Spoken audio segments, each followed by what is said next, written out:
di dalam kitab Fadailul Khamsah min Sihahis Sittah juz 2 halaman 261. Jadi pernah diriwayatkan, Pak, datanglah 3 orang pendeta Yahudi menghadap kepada Khalifah Umar bin Khattab radhiyallahu anhu. Apa kata 3 pendeta Yahudi ini? Wahai Amirul Mukminin, kami bertiga datang ingin bertanya kepadamu beberapa hal. Apabila engkau bisa menjawab pertanyaan kami, maka kami bertiga masuk Islam. Tapi jika engkau tidak bisa menjawab, berarti Islam itu bukan agama yang benar dan Muhammad itu bukan seorang Rasul. Maka kata Umar bin Khattab, baik, silahkan Pak Pendeta, apa yang ingin kalian tanyakan? Maka kata salah satu di antara 3 pendeta ini, pertanyaan kami yang pertama, kapan pintu langit itu terkunci? Kemudian yang kedua, Umar, kapan pula masanya pintu langit itu terbuka? Kemudian yang ketiga, coba engkau sebutkan kuburan yang bisa berjalan bersama penghuninya. Kemudian coba engkau sebutkan makhluk Allah yang bisa memberi peringatan kepada kaumnya, tapi dia tidak manusia dan tidak pula jin. Bisa ngasih nasihat tapi bukan manusia, bukan pula jin. Kemudian Umar, coba engkau sebutkan 5 makhluk Allah yang berjalan di muka bumi tapi tidak dilahirkan oleh induknya. Kemudian Umar, coba engkau jelaskan kepada kami kisah pemuda-pemuda yang mempertahankan imannya dan mereka bersembunyi di dalam gua. Setelah pendeta Yahudi ini bertanya, Pak, apa kata Umar? Bukanlah sesuatu hal yang memalukan bagi Umar bila memang dia tidak bisa menjawab pertanyaan yang tidak dia bisa jawab. Maka kata Umar, kalau bertinju kalian sama aku masih kurang orangnya ini. Kalau bertinju. Tapi kata Umar, bagian dari kami ada yang gak mudah menjawab pertanyaan ini. Kalau memang ada ya sudah, ajukan saja. Dipanggil oleh Umar, Salman. Dipanggil Salman Al-Farisi. Ya Amirul Mukminin, kau pergi ke rumah Ali, katakan Umar memanggilnya.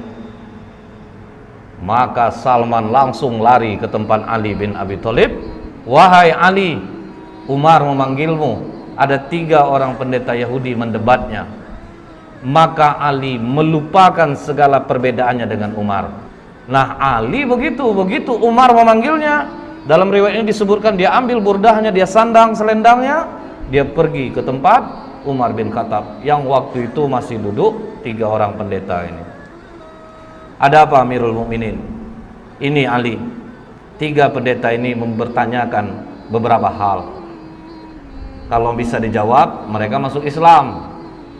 Tapi kalau tidak bisa jawab, katanya jangan lagi kowar-kowar Muhammad itu seorang Rasul dan Islam itu agama yang benar. Maka kata Ali, silahkan Pak Pendeta, coba diulangi lagi pertanyaannya. Maka kata pendeta ini, yang pertama Ali, kapan langit itu pintunya terkunci atau langit itu digembok oleh Allah, itu kapan? Maka kata Ali, asyirku billah, syirik kepada Allah. Jika kalian mempersekutukan Allah, seluruh amalan tidak naik ke langit. Itulah makna langit terkunci. Jadi kalau kita melakukan kesyirikan, Pak, langit terkunci. Langit tidak akan terbuka, amalan tidak akan naik. Ini yang membuat pintu langit terkunci. Kemudian Ali, kapan pintu langit itu dibuka oleh Allah? Di saat engkau mengucapkan la ilaha illallah. Ketika engkau tidak menyekutukan Allah, engkau mengakui Allah itu satu, pintu langit akan terbuka. Kemudian Ali, coba engkau sebutkan kubur yang bisa berjalan bersama penghuninya. Maka kata Ali, yang kalian tanyakan ini adalah Yunus bin Matta, Nabi Yunus alaihissalam. Ketika Nabi Yunus berdakwah di kaumnya, nama kaum Nabi Yunus ini Pak, Nineveh Pak, didakwahi tauhid, rajanya mencemooh, kemudian masyarakatnya mencemooh, tidak ada yang mau nerima dakwah Nabi Yunus. Maka Nabi Yunus memohon kepada Allah, Allah kasih waktu 40 hari akan diturunkan azab. Sampai hari ke-39 tidak ada tanda-tanda azab Allah turun. Nabi Yunus putus asa. Dia tinggalkan kaumnya Bu, tanpa izin Allah. Dia tinggalkan kaumnya, dia berangkat, baru langit menghitam. Jadi Nabi Yunus tidak tahu bahwa Allah akan menurunkan azab. Begitu raja dan masyarakat melihat bahwa azab Allah akan turun, waduh, ini benar Yunus ini. Maka semua kaum Nineveh bertobat, cuman nabinya udah pergi. Naik ke atas kapal, gelombang tinggi, ketakutan nakodanya, maka diundilah nama Nabi Yunus keluar berkali-kali. Maka dicampakkanlah Nabi Yunus ke dalam laut, dimakan oleh ikan, terkubur dalam perut ikan, dibawa jalan ke 7 samudra selama 40 hari. Itulah kubur yang berjalan bersama penghuninya. Karena Allah katakan dalam surah As-Saffat 143, falaula annahu kana minal musabbihin, maka sekiranya Nabi Yunus tidak termasuk orang yang banyak berzikir, bertasbih kepada Allah, jadi dalam perut ikan itu menyesal Nabi Yunus. Dia zikir la ilaha illa anta subhanaka inni kuntu minaz zalimin. Mual perut ikan itu dibuatnya Pak. Karena kata Allah la labitha fi batnihi ila yaumi yub'atsun, niscaya dia akan tetap tinggal di perut ikan itu sampai hari kiamat. Jadi kalau sempatlah Nabi Yunus tidak banyak mohon ampun kepada Allah, ikan itu akan tetap mengubur Nabi Yunus di dalam perutnya. Terkaget pendeta ini, waduh ini cerdas satu ini nih. Dapat dia menjawab pertanyaan pendeta. Jadi kubur yang jalan bersama penghuninya, Nabi Yunus berada dalam perut ikan dan dibawa 40 hari ke 7 samudra baru dimuntahkan. Baik Ali, kau benar. Kemudian Ali, coba engkau sebutkan makhluk Allah yang bisa memberi nasihat kepada kaumnya tetapi dia bukan manusia dan bukan pula jin. Maka kata Ali, ketika Nabi Sulaiman dan bala tentaranya sampai di lembah semut, hatta idza atau ala wadin namli qalat namlatu ya ayyuhan nablu dkhulu masakinakum. Jadi ada seekor semut Pak, dia komandoi kawan-kawannya, wahai para semut, masuklah kalian ke dalam sarang-sarang kalian, karena la yahtimannakum Sulaimanu wa junuduh, nanti kalian akan terinjak oleh Sulaiman dan bala tentaranya. Nah, inilah makhluk Allah yang bisa memberi nasihat kepada kaumnya tetapi dia bukan manusia dan bukan pula jin. Wah, terjawab lagi. Oke Ali, coba engkau sebutkan 5 makhluk Allah yang berjalan di muka bumi tapi tidak dilahirkan oleh induknya. Maka kata Ali, Adam alaihissalam, Siti Hawa, onta Nabi Soleh itu keluar dari batu Pak, tidak dilahirkan oleh induknya. Kemudian tongkat Nabi Musa yang berubah menjadi ular, ular itu juga tidak dilahirkan oleh induknya. Kemudian kambing pengganti leher Nabi Ismail, itu pun tidak dilahirkan oleh induknya.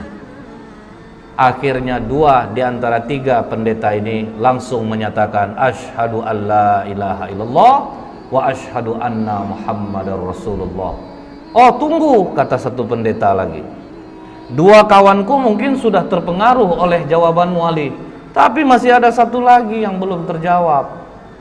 Coba engkau ceritakan kisah pemuda yang bersembunyi dalam gua untuk mempertahankan imannya. Baik, akan aku terangkan seperti apa yang ada dalam Al-Quran, kata Ali. Kalau dari Al-Quran kami sudah dengar Ali, kami ingin engkau detail menerangkannya seperti apa yang disampaikan Rasulullah kepadamu. Maka kata Ali, kalau begitu benarkan duduk kalian. Malah ditantang Pak. Jadi dia ingin mengungkap Ali itu ceritanya itu yang detail. Maka kata Ali, silahkan, dari mana kalian ingin menanyakan? Baik Ali, di mana peristiwa itu terjadi? Maka kata Ali, di kota Apesus atau Tarses Pak, antara Turki, Yordan. Kemudian silahkan lanjutkan Ali. Jadi dulunya, kata Ali, kota Efesus ini dikuasai oleh raja yang sangat baik. Ketika raja ini meninggal, Raja Dikianius yang menguasai Roma mendengar bahwa Raja Efesus ini meninggal, maka mereka pun menyerang kota Efesus dan mereka kuasai.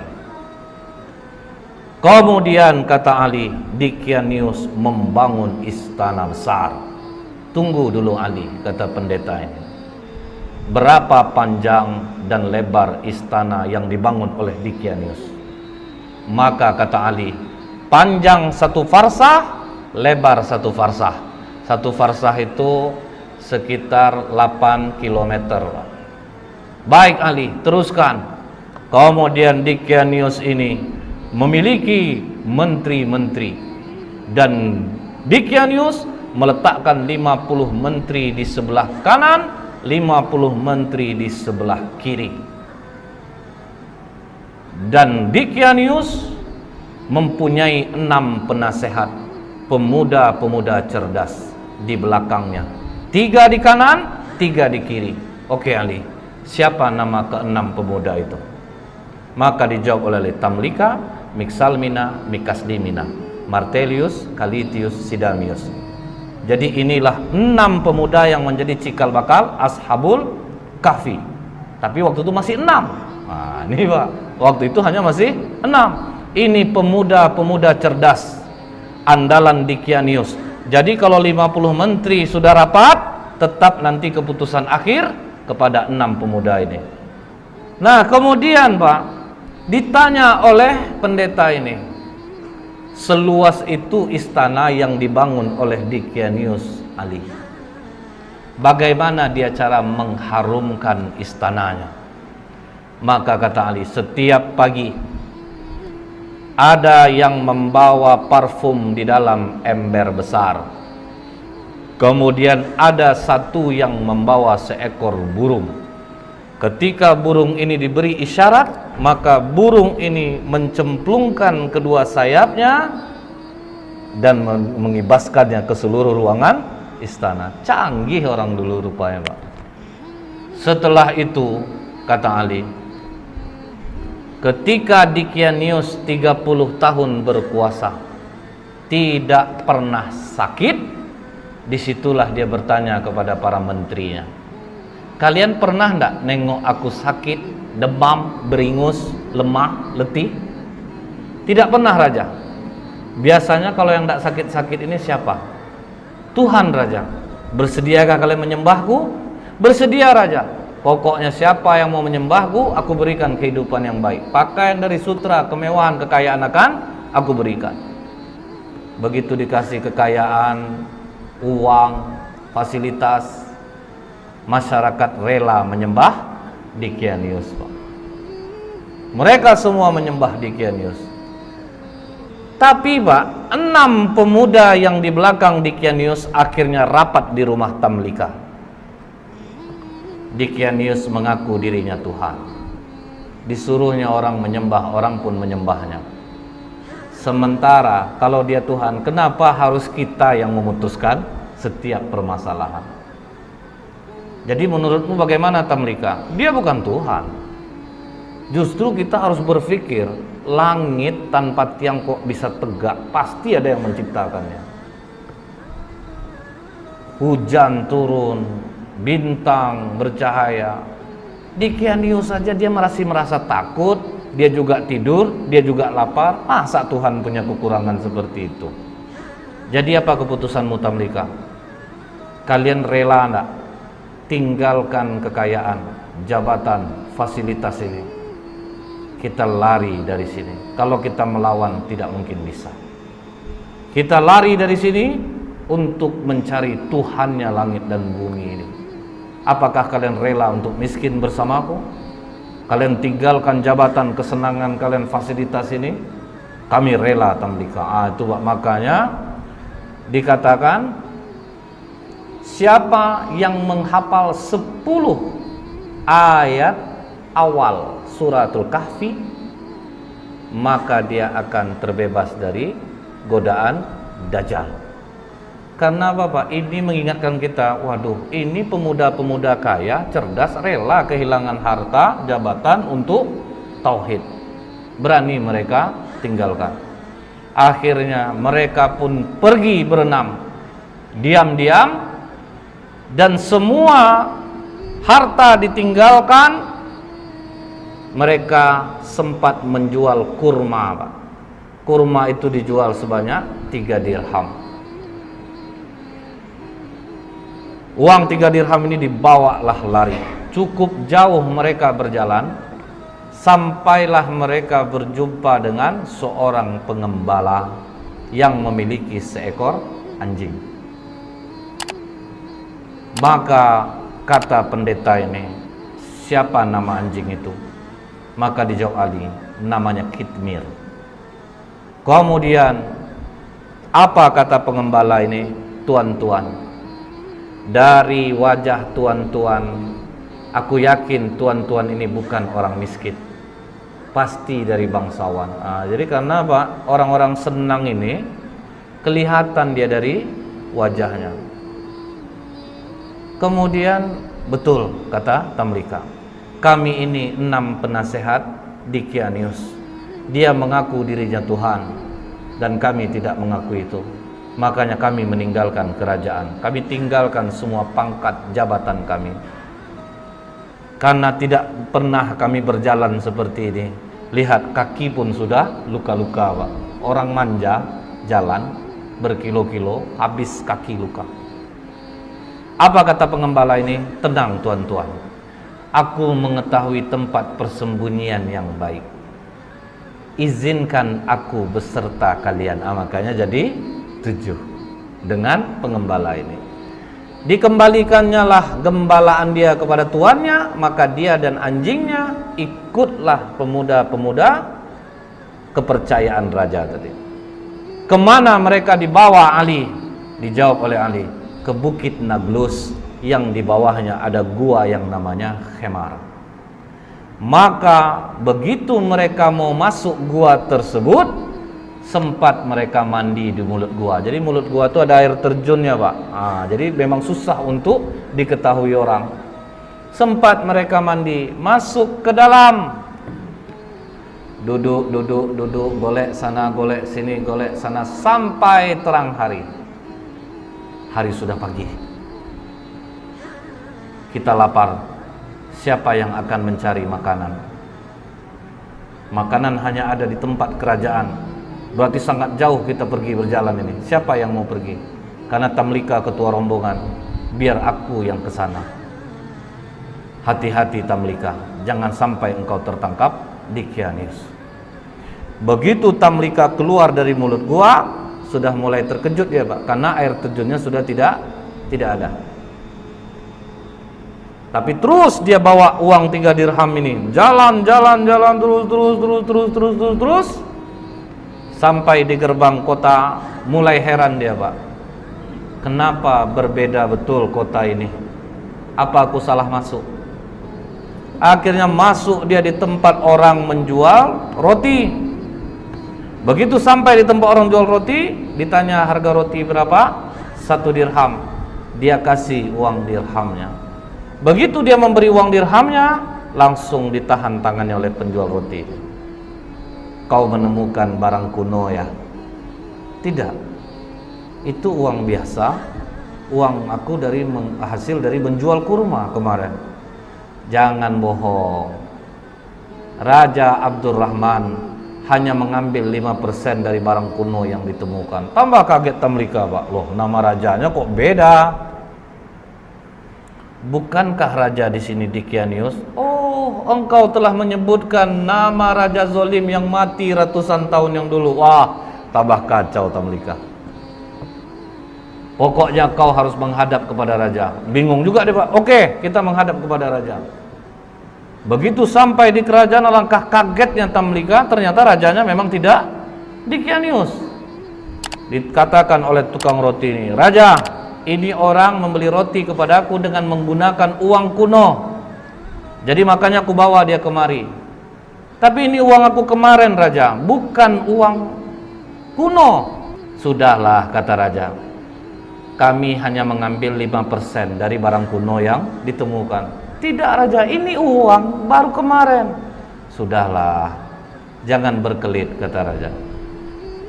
Aku tinggal di sini raja. Disebutkannya lah nama-nama orang yang dia kenal, Pak. Apa kata raja? Sepertinya pikiranmu mulai terganggu. Nama-nama yang kau sebutkan itu nama-nama orang yang sudah lama mati ya. Tapi betul raja, aku tinggal di sini raja. Aku masih ingat di mana rumahku. Maka kata raja, iringi dia. Kemana dia menunjukkan rumah, pergi kalian ke sana. Diiringilah oleh para tentara. Sampai di rumah yang dia tunjuk, diucapkan, dipanggil keluar orang tua yang sudah sangat tua renta. Mengapa kalian datang kemari? Katanya kepada tentara raja ini. Ini Pak, pemuda ini mengaku dia tinggalnya di sini. Siapa kau anak muda? Dijawab oleh Tamlika, aku Tamlika putra Filistin. Langsung sujud kakek ini datuk moyangku. Inilah yang diceritakan oleh Isa alaihissalam. Pemuda-pemuda ini akan bangkit. Mereka mendiami gua. Makanya di kitab Injil ada ayat tentang Ashabul Kahfi, Seven Sleeper. Jadi ada Pak. Maka hebohlah kota Efesus. Bangkit raja mengingat apa yang pernah disampaikan oleh Isa alaihissalam. Jadi rupanya sudah datang pula utusan Nabi. Sudah berlalu pula masanya. Maka kata raja ini, bawa Tamlika, digendong di atas kuda, dihormati sampai di bawah bukit Naglus. Apa kata Tamlika? Jangan ada yang naik ke atas, karena nanti sahabat-sahabatku mengatakan Dikianiuslah yang mengejar dia. Jadi tunggu kalian di bawah, biar aku yang naik ke atas. Maka Tamlika naik ke atas, sampai dalam gua, bawa juga lah roti tadi. Silahkan makanlah kalian dulu. Apakah aman perjalananmu Tamlika? Bukan aman lagi, malah aku bingung dan terkejut. Tahukah kalian sudah berapa lama kita di sini? Makanya ada dialog itu Pak dalam surat Al-Kahfi. Fadarabna ala adhanihim fil kahfi sinina adada. Maka kami tutup telinga mereka dalam gua itu selama beberapa tahun. Kemudian kami bangunkan mereka agar kami mengetahui manakah di antara kedua golongan itu yang lebih tepat dalam menghitung dan berapa lamanya mereka tinggal di dalam. Jadi mereka mengatakan ada yang setengah hari, ada yang 1 hari. Maka kata Tamlika, tidak. Kita berdiam di sini sudah lebih daripada 309 tahun. Mendengar itu, benarkah Tamlika? Iya, raja sudah berganti. Seorang nabi sudah diutus dan sudah berlalu. Mereka sekarang menunggu kita di bawah. Mari kita turun. Maka apa kata 5 orang kawannya lagi? Jangan Tamlika.